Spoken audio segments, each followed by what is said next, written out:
ಎಲ್ಲೋ ಗಾಡು ಬಾರೆ ನೋಡ್ರಿ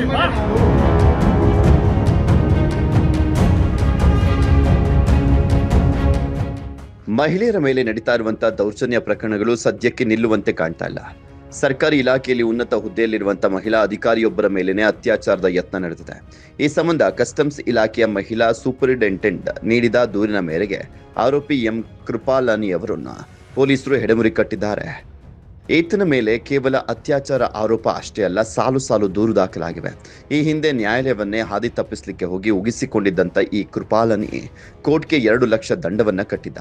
electronic business ನಡೆಸ್ತಾ ಇದ್ದಂಥ ಕೃಪಾಲಾನಿ ಕಸ್ಟಮ್ಸ್ ತಪ್ಪಿಸಿ ಸಾಕಷ್ಟು ವ್ಯವಹಾರವನ್ನು ನಡೆಸ್ತಾ ಇದ್ದಂತೆ. ಹೀಗಿರುವಾಗ 9 ವರ್ಷದ ಹಿಂದೆ ಮಹಿಳಾ ಕಸ್ಟಮ್ಸ್ ಅಧಿಕಾರಿಯನ್ನ ಪರಿಚಯ ಮಾಡಿಕೊಂಡಿದ್ದಂತೆ. ಆಕೆ ಜೊತೆಗೆ ಪ್ರೀತಿ ನಾಟಕವಾಡಿ ಆಕೆ ಜೊತೆಗೆ ಸಲಿಗೆ ಬೆಳೆಸಿದಂತೆ. ಮದುವೆ ಆಮಿಷವೊಡ್ಡಿ ಆ ಮಹಿಳಾ ಅಧಿಕಾರಿಯ ಕೆಲ ಲೂಪ್ ಹೋಲ್ಗಳ ಸಂಗ್ರಹಿಸಿ ಆಕೆಯ ಮುಖಾಂತರ ಕಸ್ಟಮ್ಸ್ ತಪ್ಪಿಸಿ ಬಿಸ್ನೆಸ್ ನಡೆಸ್ತಾ ಇದ್ದಂತೆ. ಅಷ್ಟೇ ಅಲ್ಲದೆ ಆ ಮಹಿಳಾ ಅಧಿಕಾರಿಯನ್ನ ಬ್ಲಾಕ್ ಮೇಲ್ ಮಾಡಿ ಆಕೆಯನ್ನ ಬಳಸಿಕೊಂಡು ಕೆಲ ಕಸ್ಟಮ್ಸ್ ಅಧಿಕಾರಿಗಳ ಮೇಲೆ ಸುಳ್ಳು ಪ್ರಕರಣ ದಾಖಲಿಸಿ ಅವರಿಂದ ಹಣ ಪಡೆದಿದ್ದಂತೆ.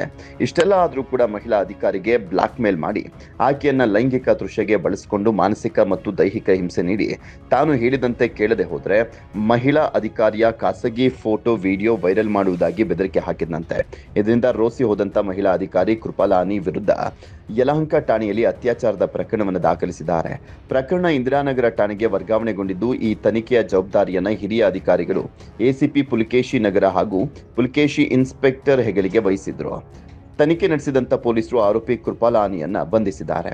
ಇನ್ನು ಈ ಕೃಪಾಲಾನಿ ತಾಯಿ ಈ ಹಿಂದೆ ಕೋರ್ಟ್ಗೆ ತಮ್ಮ ಮಗ ಕಾಣೆಯಾಗಿದ್ದಾನೆ ಅಂತ ಕೋರ್ಟ್ಗೆ ಹೇವಿಯಸ್ ಕಾರ್ಪಸ್ ಕೂಡ ಸಲ್ಲಿಕೆ ಮಾಡಿದ್ರು. ಈ ವಿಚಾರವಾಗಿ ತನಿಖೆ ನಡೆಸಿದಾಗ ಕೃಪಾಲಾನಿ ಉದ್ದೇಶಪೂರ್ವಕವಾಗಿ ಹೋಟೆಲ್ ಒಂದರಲ್ಲಿ ಅಡಗಿದ್ದನ್ನ ಪೊಲೀಸರು ಪತ್ತೆ ಮಾಡಿದ್ರು. ಈ ವೇಳೆ ಕೋರ್ಟ್ ಕೃಪಾಲಾನಿಗೆ 2 ಲಕ್ಷ ದಂಡ ವಿಧಿಸಿತ್ತು. ಅಷ್ಟೇ ಅಲ್ಲದೆ ದಶಕದ ಹಿಂದೆ ಕುಡಿದು ಮಹಿಳಾ ಅಧಿಕಾರಿಗಳ ಜೊತೆ ಅಸಭ್ಯವಾಗಿ ವರ್ತಿಸಿ ಆ ಮಹಿಳಾ ಅಧಿಕಾರಿಗಳ ಮೇಲೂ ಸುಳ್ಳು ಆರೋಪ ಮಾಡಿರುವಂತ ಆರೋಪ ಇದೆ. ಇನ್ನು ಕೃಪಾಲಾನಿ ಜಾಲಕ್ಕೆ ಹಲವು ಕಸ್ಟಮ್ಸ್ ಅಧಿಕಾರಿಗಳು ಸಿಲುಕಿ ನರಳಿದ್ದು ಈತನಿಂದ ಯಾರಿಗಾದರೂ ಅನ್ಯಾಯವಾಗಿದ್ರೆ ಅಂತಹವರು ಬಂದು ಖುದ್ದು ದೂರು ನೀಡುವಂತೆ ಪೊಲೀಸರು ಮನವಿ ಮಾಡಿದ್ದಾರೆ.